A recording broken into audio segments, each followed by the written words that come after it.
I think this is still going. Perfect. Okay, great. So, welcome to the Midterm Rental Mastery Show, and I have my friend Tech. Hello. Great. Can you hear me okay? Yeah, you sound fantastic. Okay, perfect. Wonderful. So, there's this weird echo in my ear. Oh, now it's gone away. Okay, perfect. All right. So, we got Tech on the screen with us today, and we're going to talk about, I don't even know what we're going to talk about today. We're going to talk about We're just gonna arbitrage. wing it. Yeah, we're We're just just gonna going to wing it. wing it. We're just gonna have some fun. Yeah, this is going to be fun. Okay, so rental arbitrage. Yes. What the heck is rental arbitrage? I'll let you start. Rental arbitrage. Well, let me back up a little bit, I guess. I always tell people when I explain it, it's like arbitrage has been around for a while, right? Like if you think about what banks do, they borrow money from the central banks or whatever, and then they get it for like what? At one point, I remember like during crisis, it was 0.25%, and then they charge you like 3.5% on top, or whatever that is. So it's just to me, it's like a gap in between, right? So for rental arbitrage, basically what we do is we go to landlords or apartments or whoever, the owners, we rent it out for a set price, and then we furnish it, and then we put it on platforms like Airbnb, VRBO, different sites like that, and we make the well, I guess spread in essence is what I think arbitrage is. Great. I love it. Now, what made you get into arbitrage? I like cash flow. To me, I did a bunch of different real estate stuff in the back before, and I just found out like I'm better off, and I just like cash flow in general. So rental arbitrage was one of the ways. I think we'll talk about this as we go along, but different ways to get into Airbnbs at the time, and didn't have a lot of cash. I had spent it on other things. I won't get into that, but and then it's like what rental arbitrage is also for me less risky, right? If I bought a property and let's say I bought it wrong, and then for some reason the HOA or something goes wrong and they just ban it, or the city bans it, which is happening right now in certain big cities, then I get stuck with a property that I plan to maybe make, whatever X amount, and then it's changed, and then I might not be able to sell it because, like, obviously at this time and place right now, with the interest rates being high, it's hard to sell property. So there's a lot of nuances. For me, it was just also with less risk. It allowed me to test the kind of beta test the whole thing. Yeah, that's one of the reasons that I went with arbitrage. Um, First thing was even the conversation with the landlords, like I was super freaked out. I don't know about you. When I first got started, I'm like, why would anybody ever let me rent their property to not live in it full time? That was the first thing I thought to myself. Yeah, yeah, And did you get any pushback from people that, had issues with you as a I company? yeah. So I'll again I'll talk a little bit about the beginning. I know you know about my beginning, but just for people that are starting out, maybe I started this probably about a little bit over a year ago. Tanisha and I met up from, if you guys know about Tanisha, it's like met up in sub two, hence the hat. Shout out to Pace Morby. Uh, and I started like going, okay, I'm going to focus on arbitrage, cash flow, and then I had to pick a market. And then what I wanted to do, I was thinking less risk, 1 bedroom apartments, maybe 2 bedrooms, traveling nurses, picked a city, which was Norfolk. I went down to Norfolk, talked to a bunch of leasing agents, apartments, and what ended up happening was I got some pushback. They came in, they're like, "Well, what's your corporate credit? What's your background?" And all this credit history stuff. I had none of that stuff set up. I had an LLC set up, but I had not started anything else. And with no experience, I just said, you know what, this is tough. And then actually, what's funny was the way I got my first property. I just posted on Facebook. It's okay. I posted on Facebook like a weird post. Hey landlords, what if I could be your best tenant? And then highlighted like 3 or 4 key things, and I had a bunch of people message me, and then ended up picking one person that owned a few properties in North Dallas, and I went with that one. So yeah, there was some Nice. pushback, but you have to, as as an investors, there's ways to pivot. It's like you hear a no, but what do? You stop at that wall, or do you go around it, or you go over it? There's different ways, right? So I just found a different solution. I happen to get, I would say, lucky. Somebody says, no, you made your own luck. So it is what it is. Yeah, my first experiences were kinda like yours. So, I started out with apartment complexes, and, you know what? Now that I think about it, that's the first time we met in person, of course, Yep. when we went to O'Charlie's, Yep. and, the crazy part was it felt like family, even Yeah. though, I hadn't met you in person. Yeah. So, You're the I went first to a person I think, sorry to interrupt you.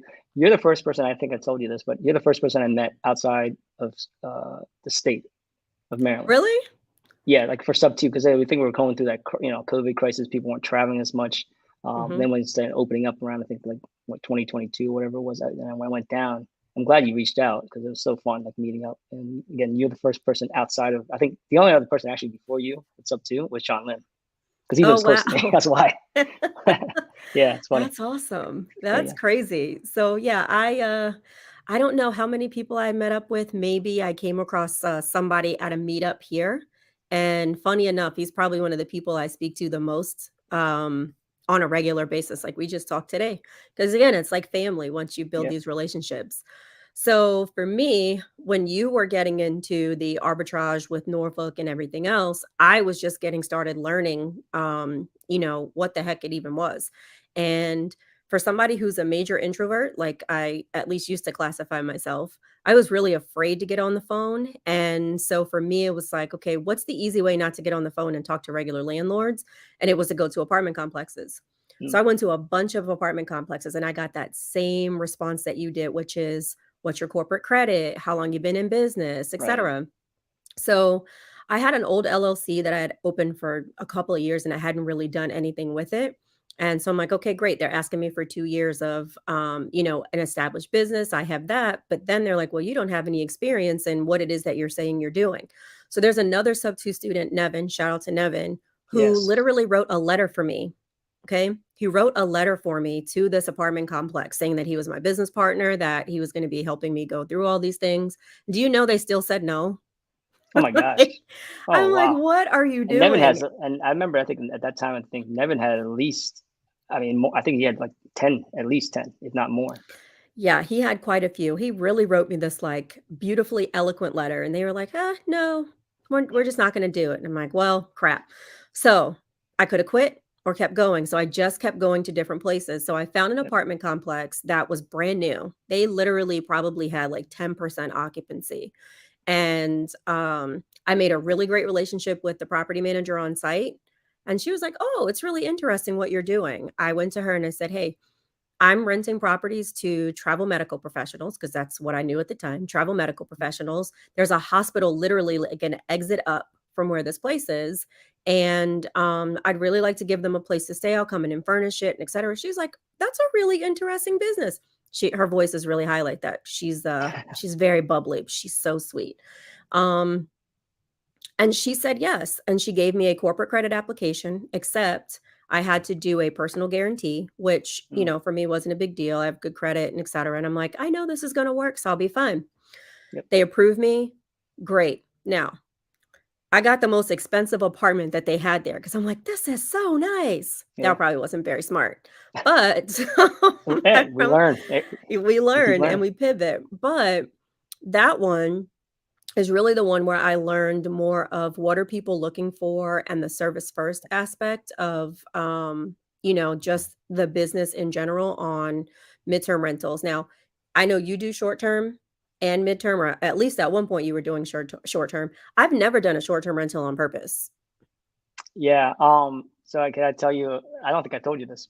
When we met, and I posted about that, and you reached out, and I was moving my way back home. I said corporate.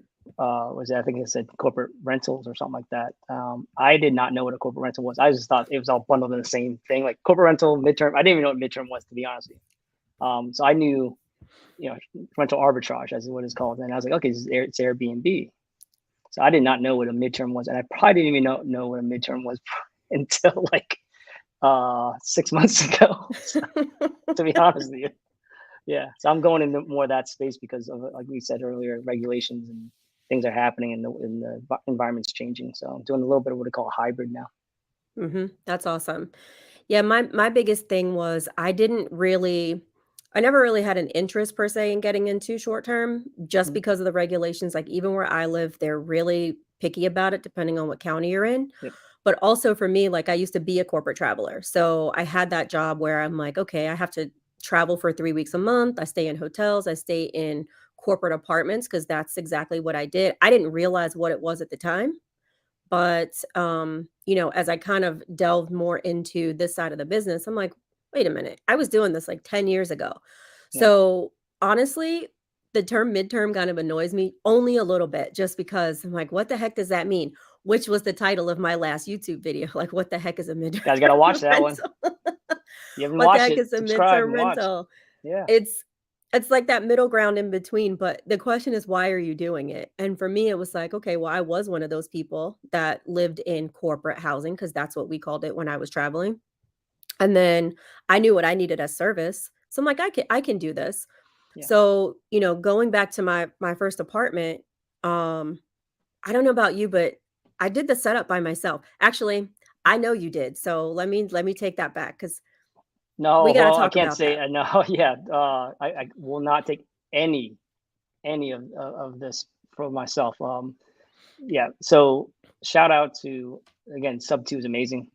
I'll tell you a quick story on this, and some people, I think Chino Monte recorded something when I was in Vegas earlier this year, but I posted about a year ago, Sub Joel. Um, when I was going out to Texas, when I got that property, I signed the lease. I say I'm coming out like 2 weeks before, and the people that we know now in Sub Two, Carolyn and Myron, uh, shout out to them as well. I had so many people like reached out and just all I said was in the post, I'm coming to Dallas, set up my first, Airbnb. I love to hang out with people. That's who I am, like the network. And I didn't know I needed help. I honestly thought I could do it within a week. So there's a lot of mistakes, and I'll go through. I'll try to bullet point this. Uh, Tracy Tran, big thank you to her. Christy Pate reached out. She's not really doing much stuff too, but in any case, Christy posted to Tracy, connected me with Tracy. Tracy came literally the first day as I'm driving up, goes to see the place. She's like, do this, do this, do this. This is what I think we should do. Drove me, Carolyn Briley, and Christy Pate all around going shopping for all this furnishings. I did not know what to get. Like nothing. I didn't know anything, and she's going through and buying all sorts of stuff. I'm paying for it, but and she comes in and sets it up as well. And long story short, I booked to stay there for a week. I had so much trouble getting, and this is part of the struggles. I had struggles getting stuff on Facebook Marketplace. I was like, okay, I'm gonna get cheaper furniture by maybe renting it. I was like, okay, I'm definitely get Facebook Marketplace stuff because I was told like you can get good furnishings but at cheaper cost. Carolyn and Myron helped me pick up some furniture in their truck a couple times, not just once. Um, what else there? It was a big mess. Let's put it that way. There's a lot of Sub 2 students who came out and helped me out. Justin Minikes, who's a good friend of mine, he lives like 10 minutes away from the property.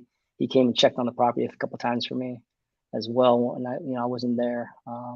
There's a lot. It just, the community, no one knows about Sub 2. I mean, I'm not, you know, everyone that knows about it, and obviously a lot of people are on here probably know, it's an amazing community. Like I would not be and not finish that property and furnish it and get it going without Tracy and the Brileys, Christy. There's so many other ones like Justin, like I said as well. But also like going back, Tom Swan. Like we didn't mention Tom. Tom helped me on the back end when I got home to put up all the systems and the software. And then and like going back here, 7 days I booked to stay there. I had to extend my stay for 3 more days. I think no, actually, sorry, 4 more days. I was there for 11 days. I pushed everything back. When I first got there, here's some fun. There was no heat. So the first night I was there, it was like freezing cold for a day and a half. Actually, I called the management. I'm like, hey, yeah, I'm freezing out here. Like this is not fair. Something's wrong. And it took them actually a couple of days to get there. I mean, there's a lot of struggles. It's not always what you see on TV, like the HG type stuff you always see sometimes. Yeah, I completely agree with you. Like my first place, I'm like, "Yes, I'm gonna get this done in a week," just like you, because Yeah. you're over ambitious about it, and it took me like a month. And I did the first one totally by myself. Wow. Except I had my fiancé came and helped me build some things and put those up, and then I hired someone on Thumbtack to come put up curtains and curtain rods and pictures because I Mhm. don't do that. I am so Right. bad with leveling, and I'm like, "You know what? Let me just use my resources." So I paid Yep. somebody on Thumbtack, and it was awesome because he came out the same day. And, like, my apartment, it's super cute. It's actually my favorite one out of all the Mm. places right now. It's super cute and everybody loves it. So I've got a travel nurse in there right now. I'm only saying travel nurse because she is a travel nurse. And she just extended for another 3 months. That's So awesome. she would have been in my place for 6 months. And I've literally talked to her like 4 times. And that's it. And she's, like, thrilled. She's trying to send her other friends over. She's like, "Do you have any more apartments in this place? Because Yeah. all my friends are stuck in a hotel right now, and I'm living it up at this, like, luxury apartment. Yep. Unfortunately, I don't have any more there." That's it, and I don't even think I'm gonna renew that one because it's in a weird location, but I Yeah. learned so much from it. I'm super grateful. And, like, on my second one, that one is down in Virginia Beach. I hired a designer for that one. That experience was not so great.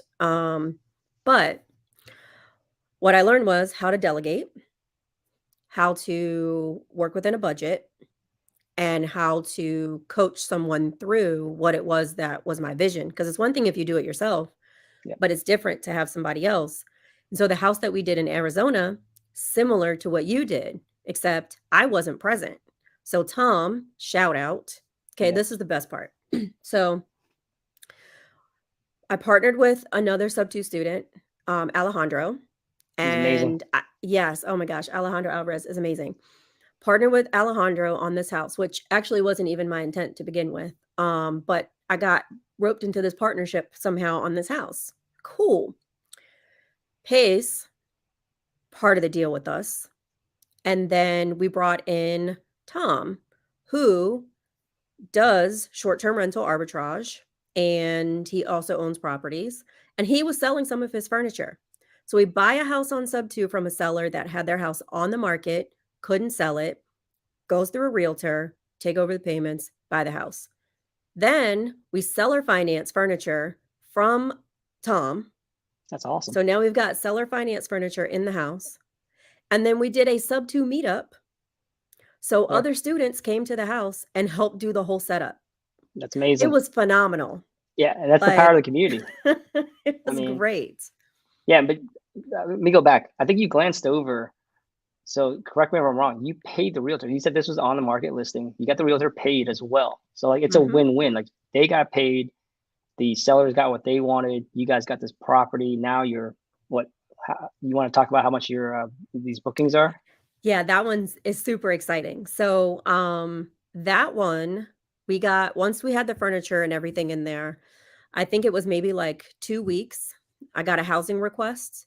We rented that house out for $8,500 a month on a Woo! midterm rental. Man, I feel like where's Ben Daniels? Where's that bell? Yeah, I ring that know, bell. right? We need a Yeah, bell. I ring the need some bell. sound effects on Yeah, we here. need some sound It's effects. That's super, awesome. super cool. Yeah, Yeah. so it's like when you think about it, and the thing is, the lady that's staying there, she's super sweet. She's there with her kids. I don't talk to her a lot either. I check in with her every now and then to make sure she's good, but she's so happy to have a place because, her home is she can't stay in her home right now. So, on top of the fact that we're making bank on this one, which is fantastic, Mhm. also, we brought in a private lender, another sub 2 student, right? So we're all together working this deal together. We're housing people that need housing. We're building community. We're working with other companies. I mean, I don't know how many times I can repeat this, but like I'm so thrilled at just kind of where you and I were from the beginning when we first I started know. having this conversation, sitting down at the O'Charlie's, O'Charlie's, like That was amazing. having dinner to where we are now. It's like, I don't know, it's just super, super exciting. So, I got chills when you said that. I was like, man, thinking back to whatever, like well, it's a little bit over a year now, but mhm. how fast that we've grown. And it's funny that I think I've told you this off camera, but Myron Briley again, like we were talking, I don't know, maybe 3 weeks ago or something like that, and we had this conversation about commercial property and like we're talking about pro forma and all these crazy terms. And I'm like, dude, do you think we could have had this conversation a year ago? He goes, heck no. He's like, I didn't even know what a No. pro forma was. I was like, I kind of knew, man, we're like, it's amazing what you can do in a year. I mean, you put your foot Mhm. down, focus. I gotta be honest, I'm not totally 100% focused on this, but I'm working my way back to it a little bit more here. Yeah, I Yeah. mean, I think that's it's funny you say that because I had a conversation with someone this morning, and they're kind of, like, all over the place. They're jumping from thing to thing to thing, Mhm. and I did that, right? It is not Yep. uncommon for people to come in, and they're Yep. just like, "What am I gonna do in real estate?" Because there's too much to do, that's the problem. Yes. There's, like, Yep. so much you can do, and I really had to take a step back and figure out what am I really good at and what do I want to do and what am I gonna actually put forth effort into on a Yeah. consistent basis because that was the hard part. Like, I'm like, "Yes, I'm gonna wholesale." Not really, because that Right. requires me to get on the phone and talk to sellers, and I'm not gonna cold call, like, I'm just not gonna do it. It's nope, I'm good. I'll just I'll find somebody Yeah. else to do You it. don't It's find like, you don't find energy from that, I right? Like don't. that's not, you know. It It drains me took me just a while thinking about too. it. It took me a while. Yeah, same. Like it took me over a year to figure out like what I want to do and what I'm good at. And it's funny, I was fighting it a little bit. I'm still kind of a little bit, I'd be honest, fighting against it. Like, because I want to do so many things. I want to, jump so fast, but I gotta rein myself back at the same time. So Yeah. I'm excited to see kinda where we go in the next year. So, yeah, all right, so we said we were gonna talk about some good things about, arbitrage and just renting properties from other people and building your business based on that. But it's not always sunshine and roses, which no, we both know. So, do you wanna talk about one of your properties that's not necessarily like maybe your favorite thing right now? yeah. So we've had this conversation. I've talked to a few sub two students as well, but if people know, like Airbnb had an algorithm change in November, and apparently it messed up a lot of people. And I got a lot of questions around December, like, "Hey, how's your properties, or how your properties doing?" Because at the time, I only had two. I had the first one I picked up last year in McKinney, Texas, which is North Dallas, and then I picked up a Hawaii property. Hawaii is fantastic, and again, these are just learning through the year here. Hawaii is fantastic because it's literally like 5 minute walk to the beach. It's vacation as vacation can be. So it's that destination is what I found out for short term rentals. Mhm, McKinney was my what I call beta test. I just basically wanted to learn how to manage it, how to go through the systems, how to screen, just the basic works and the operations of how to do all this. So that one did well all the way up until probably like I'd say early October-ish. And I did actually have a midterm rental. I'm not sure if I told you. Like a couple came. They were interning at Chase in Dallas, and they stayed there for like 9.5. I think it was like 9.5 weeks. I forget how long. It was over 9 weeks. So that was my first midterm. nice. Yeah, that was really good. And then around like I think early October-ish, it just kind of slowed down for some reason, and then that algorithm hurt me. I had one bad review, which I think we talked about. That those things is once you have a bad review, it kind of knocks you down. I don't know how the algorithm works technically, but it does screw things up. If you're not on the first page for the most part, people don't see your bookings, um, and no one's gonna really book from you, and that obviously hurts. And I hear things of change this, change your rate to try to get these people. And then if they're, if you go too cheap, then you get bad tenants. And yeah. So it's like a give and take. I had a really good one and then I have a really bad one. But now I just picked up uh, 13 days in insurance stay here in the McKinney property. So that's good. That's That's really good. That's the tough thing is like when we're relying on these OTAs or the online Yep. travel agencies, that's what OTA stands for. Yep. When we're relying on them, it's tough because especially when you're not necessarily doing a vacation rental, because you can still get bookings for midterm rentals, corporate, whatever you want to call them. You can Yep. get those off of Airbnb. That is a possibility all day long. You can get them on VRBO, different places of that sort, but it's really tough when you're at the mercy of a company that continues to change the way that they do business, so now it affects the way that you do business.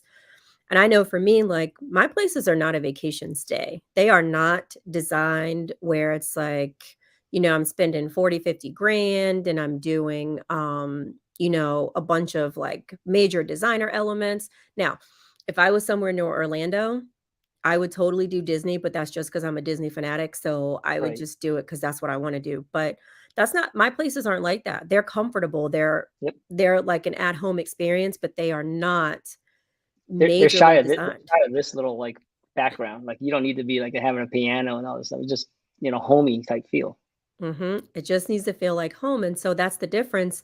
So for me, it's like I never really wanted to have to rely but so much on Airbnb, and that was the tough part when, people kept talking about the algorithm changes, and Yeah. you have to work so hard to continue to keep up with that. So, I can definitely get it, and, the crazy part is my 2nd unit that's in Virginia Beach, I mean, just being honest, like, that one was vacant for, like, 2 months or so, 2 or 3 months almost, because Yeah. it took the designer forever to get it completed. For what reason, I have no idea.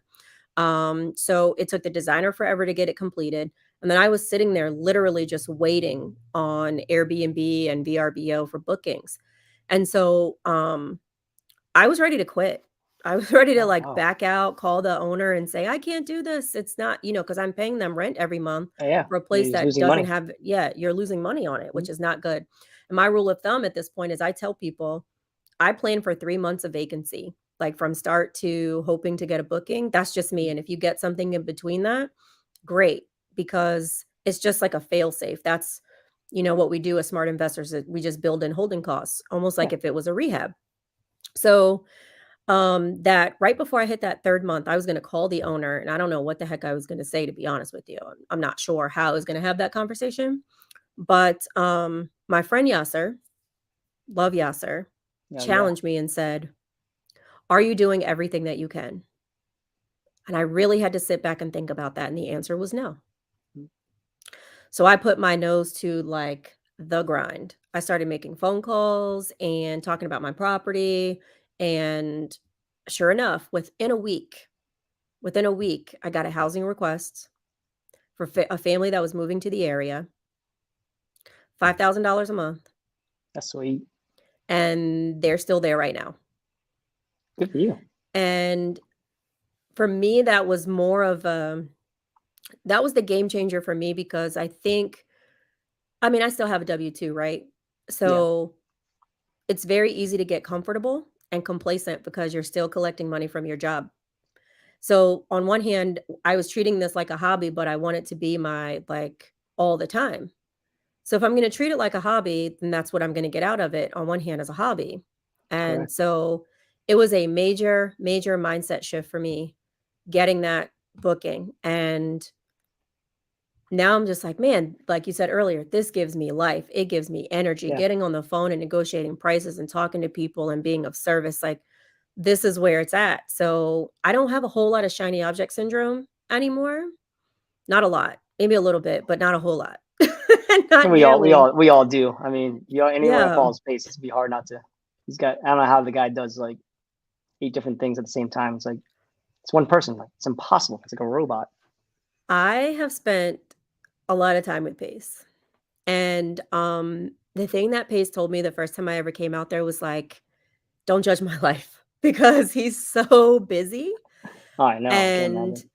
I just look at how he operates his family, how Laura operates, the kids, and just seeing everything around him, I'm, like, in awe on a regular basis because I don't know how he does it.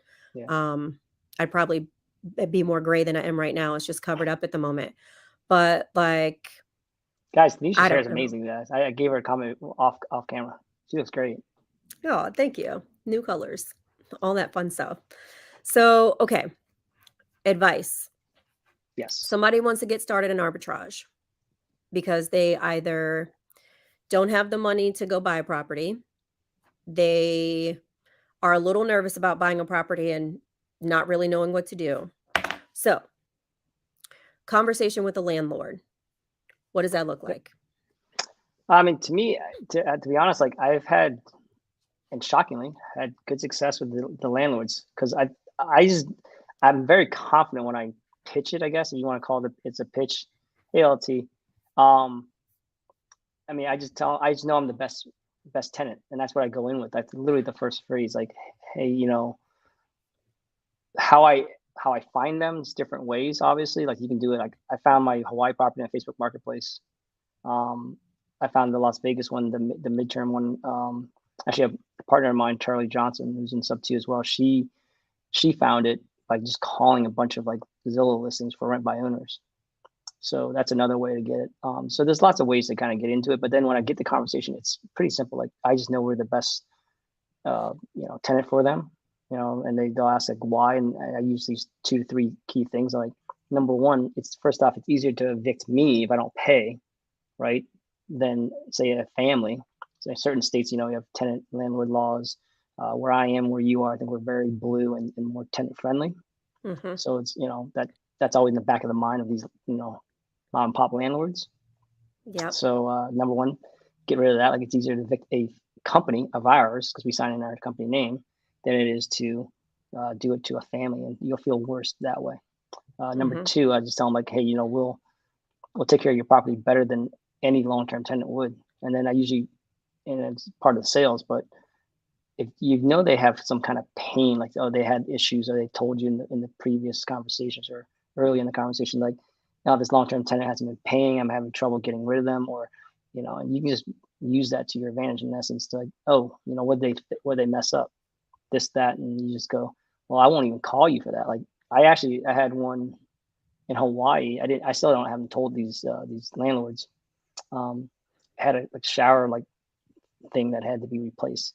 Ended up costing like $700, and I just footed the bill. I didn't tell them. It's got a 1 year warranty on it, so that's fine. If it does get to that point, then I'll let them know. But I took care of it. It's not a big deal. But going back, the key thing that kind of catches them like in awe is, like, I tell the landlords, like, we have to take care of the place better than a long term tenant would, because if the place looks like trash and people come in, we get a bad review, then our business is out the door. It's gone. So I will never let that happen, right? So if I don't let that happen, guess what? Your place is in good hands. So the landlords only care about two things. Number one, they get paid. Well, you can't see my Mhm. hand right now, but number one, they get paid.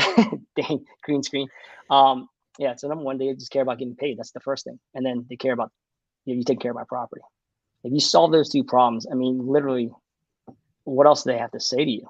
And then sometimes, I think I used this once. Um, we'll also, because I do rental arbitrage, there are policies that what the renter's policy we use. We put them as an Mhm. additional insured. And they're like, oh, Mhm. really? That's great. Oh, yeah, would love to have that. Why not? So that, by that time, it's like, okay. I mean, do you have any more questions for me? Like, that's the three, 1, 2, 3 for the most part. And, you know, by then they're like, okay, they're either really on board, or they're like, I got to think of talk to my wife or whatever. And then, like, I get yes, literally, like, within a day or so. So at least that's the 3 or 4 times I've had the conversation. Yeah. I think when I first started, again, I didn't really like being on the phone, and I was still gaining confidence in the conversation and what my business was. So, I got a lot of no's because I really sounded shaky. I mean, at the end of the day, that's what it was. I didn't sound confident in what I was saying, and because I didn't sound confident, the landlords weren't confident Yeah. because I missed out on a lot of really nice places that I know would have worked extremely well, except I just didn't believe in what I was saying because I hadn't really I think for me, it was like, I knew I was providing a service, but I really hadn't defined it yet. Yeah. And so once I defined what my service was, it made it really, really easy to go and pitch what I needed to say. The biggest part of the biggest part for me on the last one that I mentioned was I asked them, I said, "Have you ever been a landlord before?" And they're like, "No." And I said, "Well, why the heck is this house like, why are you renting it in the first place?" Same things that we do with sellers when or even agents when we're talking about creative finance opportunities. Like you're just digging in trying to get information. Yeah. And so the girl tells me, "Well, I'm moving to Texas because I'm getting married and my fiance is already there and I need to move with him." And I said, "Oh, okay. So you really don't have time to like deal with a pain in the butt tenant or somebody's going to call you because a light bulb's out in the refrigerator or something Yeah. like that." By the way, that happened to me on one of my long-term rentals. The person called because the light bulb's out in the refrigerator. And I'm like, Home Depot's like right down the street and Yeah. those light bulbs are like $2. Yeah. My phone's got a flashlight if you need it, just FYI. Yeah, I mean, seriously. So I like to use that example because it's a real life one. And the more Yeah. real life examples you get, the easier it is to Yeah. talk about this stuff. But again, you don't have to have them up front. You just borrow ours, Yeah. in the meantime. So, when I was talking to her about my business and different things that I did, she's like, this sounds really interesting. But they really wanted a longer term tenant because again, she's moving and at the time that I picked up that arbitrage, it was in October. And she's like, oh, the market's changing. My mom's a realtor and I don't know if I'm going to be able to sell anyway. So we did a lease with a half-year end term because she wanted it, if I didn't renew, she wanted it to end at the point at which it would be the best time to put it on the market to sell. Spring market? Yes. Yep. Great. So I said, not a problem. So I have that lease for 2.5 years. Wow. And I'm about to get another booking when my other people leave for 6 months. It's awesome. And then here's the thing. I mean, I don't know if you educate some others. When you go for these longer bookings and you know your stuff and you know your numbers, you know that area, you could probably go like, because remember, rents are going up, right? Like FYI, my first one, I this is me betting on myself. The rent was 1,900, basically a little under 1,900, but it's like 1,900. I'm like 12 months or 15. I'm like 15. Like I want to do 15. I'm like, I knew rents were going to go up. I had that feeling, and I was like, I just know. I mean, rents in general just go up. So like, if I do 15, I wish I could have done 2, but now obviously, better than before because exactly works out. But yeah, it's like you're betting on yourself, but also you get cheaper rent. You're locking it in. So first year maybe not as much, but like same things happening with inflation. These bookings are going to go a little higher too. Agreed. So more spread. So I'm going to pop in some of the questions that are coming in the chat. So Steve asks, hey, Steve, are you negotiating month or year rental leases with the landlord, which I think we're just now talking about? I have not negotiated a month-to-month because, based on what we're doing on the arbitrage side, it doesn't necessarily make sense.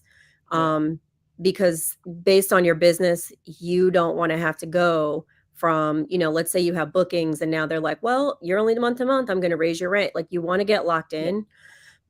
But the other thing that you could potentially do is to have an out clause or an exit clause that says, if there's something that changes in the market with my business, like let's say that there's some type of a regulation that changes, because again, even though this says midterm rental mastery, whatever says at the top of that thing right there, it's not just about midterms, it's about short-term rentals, midterm rentals, whatever the case may be. And again, like Tech does hybrid. He does a hybrid. My hybrid has only been on accident, not necessarily on purpose.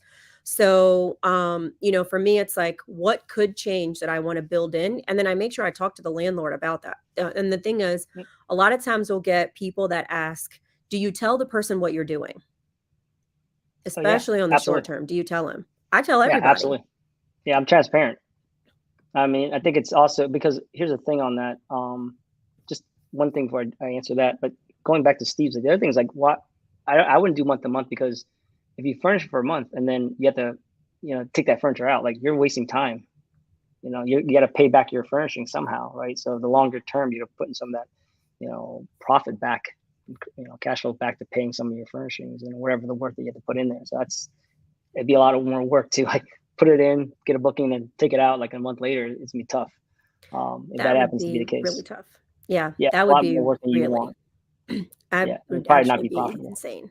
No, you'd literally have to just go rent furniture and hope it's not that expensive. But that also gets expensive very quickly, so it would eat up your profit. Like my apartment, I swear I furnished that thing for like $3,000 on a budget. See, I had the good experience of Facebook Marketplace. So I found a couch for $100. It was great. It was a brand new couch, and I paid somebody on Thumbtack to go pick it up because I didn't have a truck and I wasn't trying to pick up a couch. So you can do those things to definitely save money, but if we're in it for the long haul with, our contingencies in place, no different than a contract that you would sign to buy a property, you really want to have a clue what you're doing, or at least why you're doing it. And if you don't, just again, have your exit strategy. That's all we do as good investors, is have an exit strategy, because it's okay to pay to learn a lesson. Like some people would say no. I'm okay with having paid, in some instances to learn a lesson, because it's the thing that's helped me fuel forward. Yeah, I mean, like I had said earlier, the McKinney, Texas property was a beta test, like just learning how to operate, learning the business in general. And from there, to be honest, like I wouldn't have gotten my second property in Hawaii without having that experience to show them. They actually asked me, like, do you have any other properties that you're managing right now? And I said, yeah, here you go. Here's the listing. You can talk to these people. they liked it so much. I mean, these people live like literally next door. Like they bought the lots with 2 homes. The other home, they actually said, we like the one in the front because it has a better view from our front living space to see the ocean. That's why we didn't choose the one in the back. It's exact same house, exact same setup, interior wise. And they just like, yeah, what happened was they bought it and the insurance was finishing, what do you call it, fixing it up, repairing it. And then they put it up and they're like, yeah, we love to have somebody else rent it from us, obviously. And it happened to work out. And Hawaii at that. So I see you're flying around to all these places too, by the way. Yeah, I see a lot of jet setting.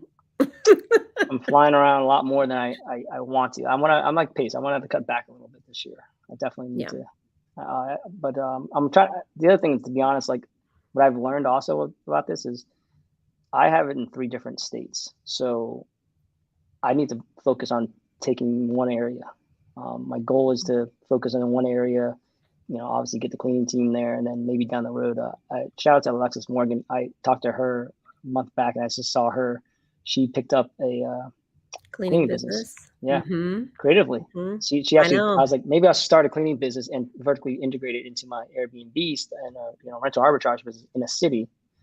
And she's like, have you thought about just taking over one or buying one creatively? I'm like, yeah, I have. So I'm gonna have to reach out to her once I get to that level. Need to step up my game. I love that because is she 19 yet? Oh my 19. It's like the smartest person I've ever met. I know. I'm like, dude, you're 19 or 20? Like, wait, what? Like 19, buying businesses, buying properties. Like if I knew at 19 what she knows, oh man, like life would be totally different. Yeah, I'm grateful for the ride though. Yeah, no, she's super smart. And I was like, man, I wish, like you said, I wasn't even thinking the same way, like 19, to be honest with you. I was just trying to get through like medical school or whatever it was. I was like, oh, I failed. I'm out. Next. What's my new major? That's what I was focusing on. What's my new right? Exactly. All right. So I can't see who Facebook user is because I don't know. Again, I'm still learning how to use StreamYard and YouTube, so it's all good. So I'm closing on my first MCR in Bossier. I think I know who this is in a few weeks. It's right next to an Air Force base. Any advice for renting to military personnel, or should I list on Airbnb and Furnish Finder?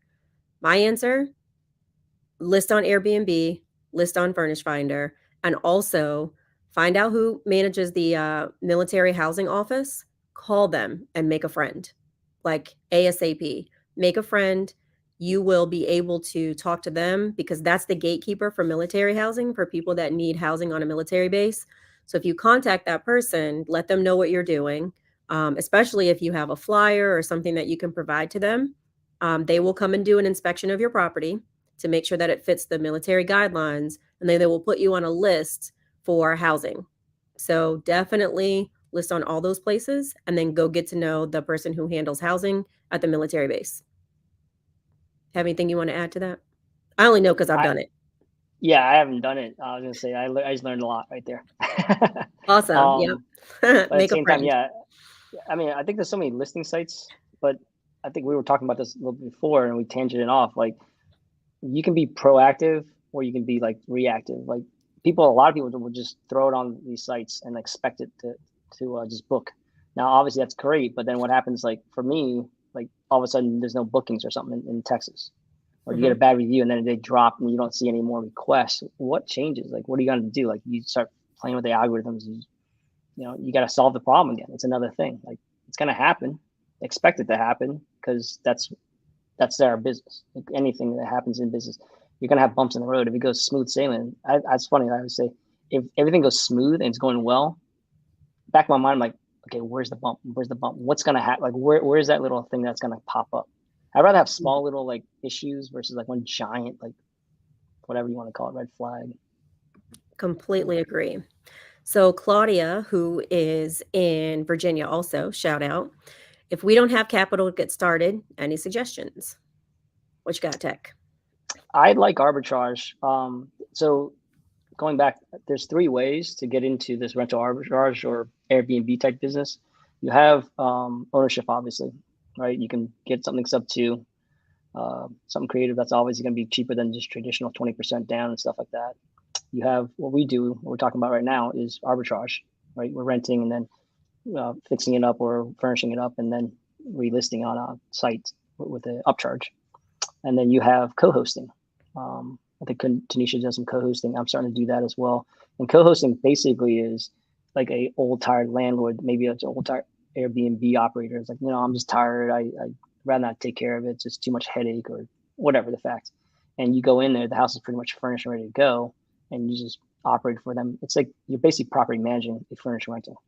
That's how I see it. But out of the three, the reason why I would suggest arbitrage, number one, like I said, it's cheaper entry. And then for me, I would think you want to have some experience operating before you take it on somebody's, property there or Airbnb.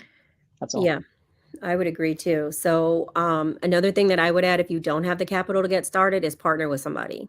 Yeah. So, figure out what you bring to the table, figure out what they bring to the table. Like my first place, my aunt and uncle gave me a private money loan to buy my furniture. I love them. They're like my parents. I'm like, we write up a promissory note. I'm super nervous to go ask them because I feel like I'm asking people for money.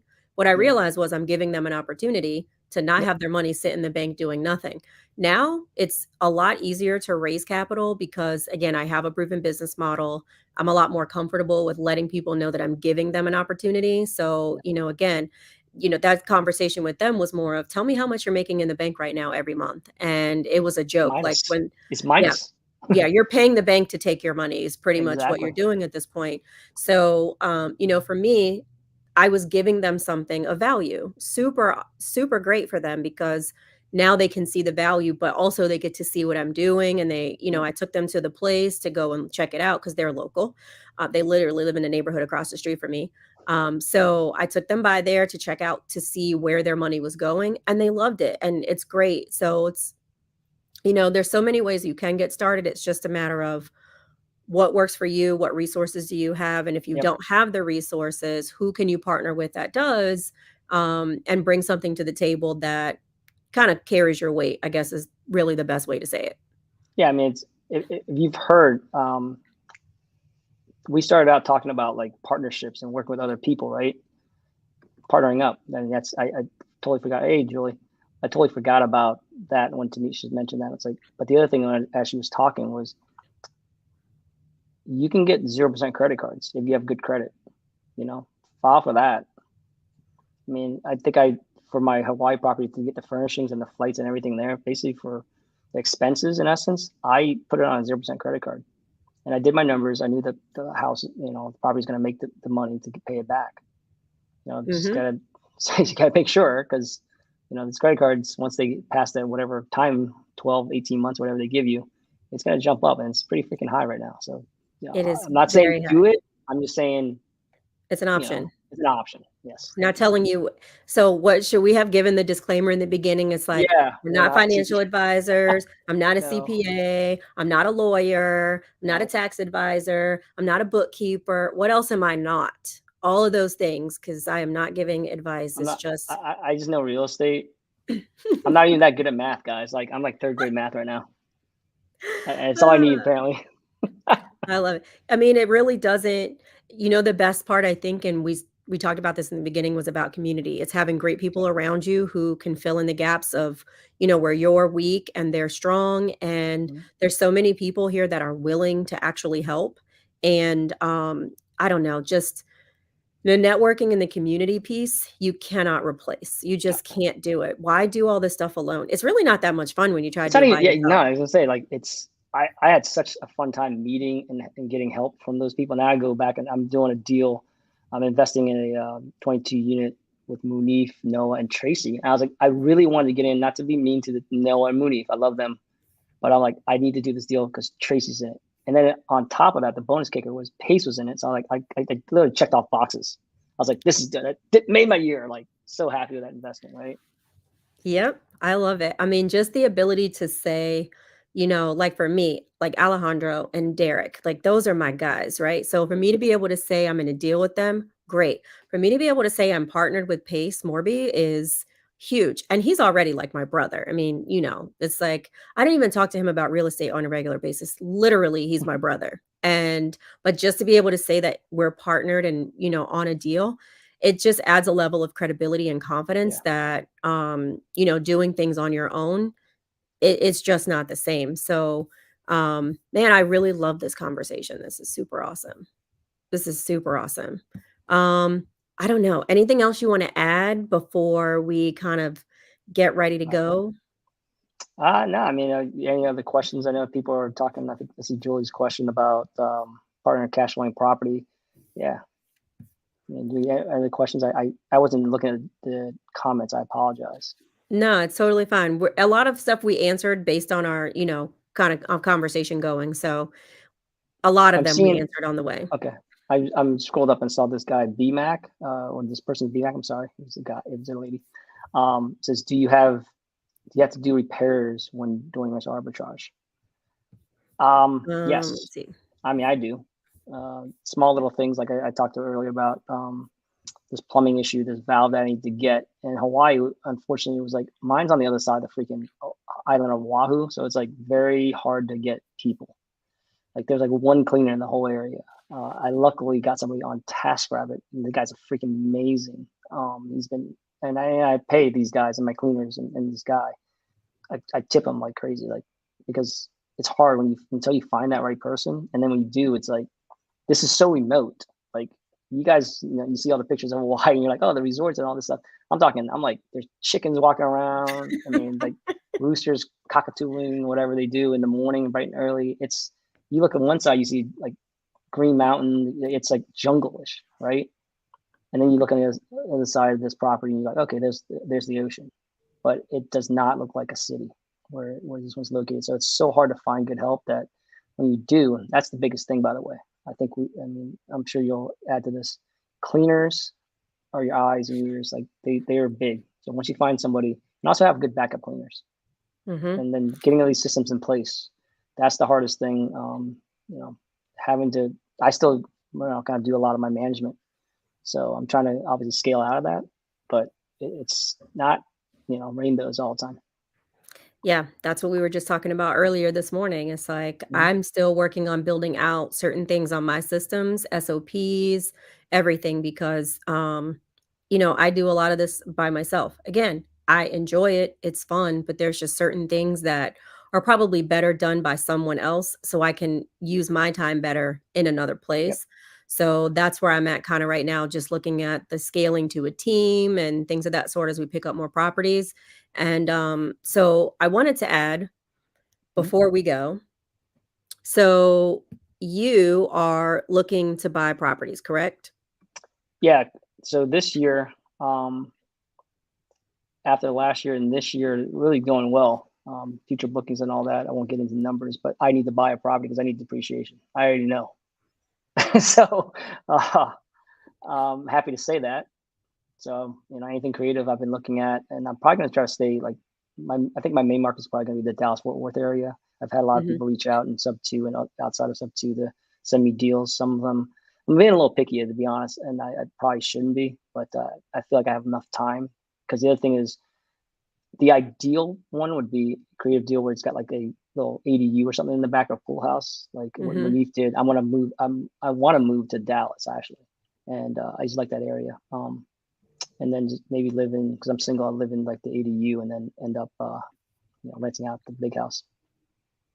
Haley says, "Let's buy a property tech." We've been talking. We've been trying to connect. We gotta get on the phone with Haley. What's up? Yep, I had a chance. I Mm, think Haley and I were texting over Messenger like last week. So, yeah, and for me, same thing. Like we're buying properties. I'm really trying to scale into like one area, but I have a lot of opportunities that are coming to me to help co-host. I help with mm, marketing for people on their properties that aren't necessarily doing so great on like the Airbnb platform, VRBO. So that's a lot of what I've been helping people with is to get their places booked, not necessarily taking over their full management. So it really depends on the scale. So that's more of what I've been working on outside of my own properties. But right now, I'm highly focused on Fayetteville, North Carolina. So that's good one market. here in Virginia. Yeah. And Yeah, then, so I'm in Richmond. I have properties here in Richmond, and I'm really trying to scale out here. And then in Hampton Roads, like Virginia Beach, Norfolk, Newport News, places like that. But I'm also now looking at Orlando because we're considering to move twofold. Number one, because again, huge Disney fan here. So if I can get Right. closer to Disney and go there several times a week and be a Disney pass holder, that will make my whole life. And We we're can get you also there. looking, yeah, we're also looking for a creative property to buy for us to live in as well. So that'll be the next thing. I'll be looking for people who are working deals in Orlando so we can get creative opportunities sent to us, and then also to scale out in that location for midterm rentals. So what I have learned is it's a whole lot easier to kind of dig deep into your niche and your location, like you're talking about Dallas, Yep. than be all over the place Yeah, that's what because I've learned. yeah, you can really be an authority in your market and in your area if you have multiple properties available, because now it just expands the people that you can reach to bring you opportunities. And I think that's, one thing. It's the jumping all over the place is almost like shiny object syndrome Yeah, ish you're with correct. properties in the midterm space. It can be done. It just requires you to really step up, talking to cleaners and different things of that, just building out your teams and the power team that you get in one location, like super, super huge. So, Yeah. all Yeah. right, Tech. Well, I'm gonna talk. Can I talk for 2 minutes? yes.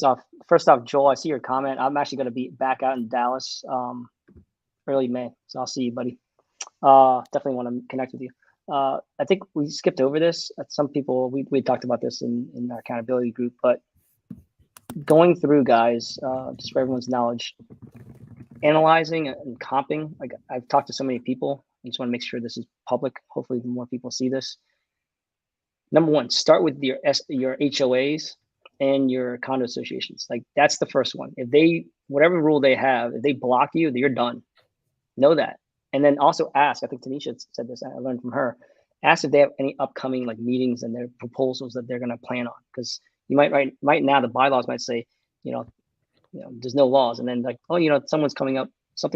They have something planned. They're going to vote on, because that could like derail you in like 2 months, 3 months, or whatever next year, right? So then you buy this property, if you get into it, then you get stuck. So start with that, and then number two, go to your city and our county zoning, the local area. Call the zoning department, ask them the same thing. What are future plans possibly? So because I know like Dallas for you guys that I know Joel's there as well. They have something in place. They actually have the rules in place to ban it, and one guy I was talking to, he's like, if they pass it, which they passed it, they haven't enacted it. It's basically like about 80%. I think they said on the low end 70, but 70 to 80% will be like short-term rental operators will be gone. Like just imagine that. I mean, that's Dallas losing a lot of money, by the way, guys. Hmm. So Yeah. yeah. That's one of the reasons why I never wanted to get into the short-term side. I didn't wanna spend time chasing, and it's great for people who operate it and who really dig into that business, but I just didn't wanna chase down the regulations because they're coming so fast everywhere, and, like I said, even where I live, they're on the fence on a regular basis about what you can and can't do, and even with the HOA thing, like, there was one somebody sent me because they wanted me to, help with marketing for their property because they were moving and it was gonna be their own place, and I told them to go read their HOA, bylaws. Their HOA was written so well. Like, I give it to whoever wrote this, okay? Whomever wrote this It's a literally lawyer. had short-term and midterm rentals in mind, Wow. okay? It was so strict that it said, "You cannot do rentals less than 1 year. You cannot sublease to someone to get around the 1 year. And if you sublease to someone and that person does less than a year and the HOA finds out about it, the HOA gets to step in place of you as the landlord and Wow. then cancel that lease plus you get fined." I'm like, Wow. "Yo, this is genius." I mean, it's not good That's for smart. us, but Yeah. that's why I tell people to read anything related to HOA and restrictions and everything else because you just never know. You Yeah, just never know. and with that, you just brought something to my mind because I'm a local realtor here in Maryland, and I do more investing, but some condos, associations like at least around here, I don't know if it's nationwide, but they have it in their little bylaws and stuff. Like they'll say like only like 25 or 30% can be investors. Like Mhm. they have to have like a certain occupancy or owner occupancy in there. So one of my actually my contractor was like looking to get into an investment as a rental, not just a midterm or anything. He just wanted to buy a rental, and he's like looking at it. We actually called, thankfully, before we put the offer in, and they're like, no, because we already have like this many. We're not going to take any more, and blah blah. So it Mhm. kind of killed the deal. So make sure that you guys again check those laws, because that really for me the first step. You know. Agreed. Before I touch anything, is there an HOA? That's the first question I actually go with, Yeah. because if there's Yep. an HOA, I don't need to check anything else, especially with the bylaws and things, and then I'm digging into the next pieces. So, I would definitely, say we should do this again, continue Absolutely. these conversations. This is fun and looks like a lot of people got a lot of value. I'm I just glad. like having these conversations because I just this love is the hanging stuff out with that we're Tanisha. Who doing. doesn't, right, Well, guys? Like, you no. guys are probably so jealous, right? Like, I'm like, I was like, I gotta say, like I said in post today, so honored to be. I think I'm like the first person you've had live on your little It mastery. yes. Don't Oh tell my please god, don't tell Pace. Please don't tell Pace. I got something that one up on pace right now. Oh yeah, He's gonna be on my other show, the other one, The Spark, but I don't know, I might just have to continue this format, but yeah, don't tell him even though this is all over YouTube, that's so okay. somebody's gonna go tell him anyway.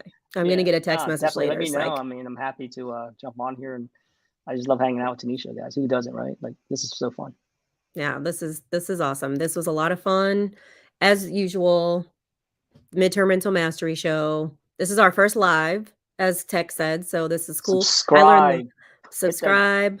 I learned the whole back end of how this works while we were sitting here, so again, progress. We're working on it. So, yes, so thanks everybody for tuning in. This has been a lot of fun, and we will see you the next time.